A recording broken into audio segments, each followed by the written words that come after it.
Today, as part of President Obama's Climate Action Plan, EPA is releasing a proposal to cut harmful carbon pollution from our nation's largest source, power plants. Welcome back to Opinion Journal. I'm Mary Kissel. You heard it there. EPA is announcing a big new rule to cut carbon emissions from existing power plants.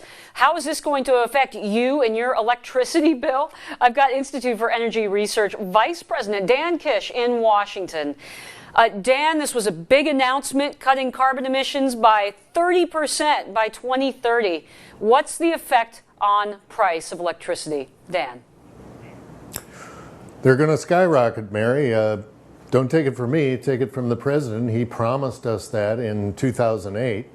And this is a plan that is actually more expensive than his plan that went down in flames in the Senate in 2010 that he couldn't pass. So it calls for more dramatic reductions in carbon dioxide. But what it also does is force people away from coal and towards natural gas, which, if you follow it through, means that if you heat your home or use natural gas as a feedstock, a chemical, we're going to put incredible pressure on that fuel as well. So not only does it make the electricity price go up, it's going to result in higher natural gas prices as well. And according to preliminary estimates, the cost of this is going to be a hit on the GDP of no less than $50 billion a year, and this makes it the most expensive regulation ever promulgated by the federal government. Wow, Dan, you know, the Obama administration came out this morning and said, but it will save children who have asthma. It will cut costs, and we have a moral obligation to do that. Are there other reasons then that justify putting out such an expensive regulation?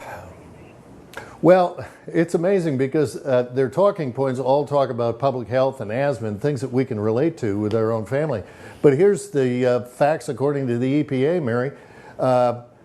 The ozone has gone down in the United States. They say that's the result by 25% over the last 30 years, and yet yet asthma rates have gone up. So they mix and match. They're doing a salesmanship job, and make no mistake about it, they're trying to scare everyone into handing over their checkbooks. But the return on investment here is pretty small for the United States because the impact on global warming gases that they're concerned about, carbon dioxide, which we all exhale, is less than 2% by 2030. So the Earth is going to, the rest of the world is going to put out much more carbon dioxide. This cuts ours a little bit at a huge cost to American consumers, businesses, and economic growth. Well, it looks like an end run around Congress to me, since they couldn't even get cap and trade through the democratically controlled Pelosi Congress. Institute for Energy Research Vice President Dan Kish, thank you so much for joining us. Thanks.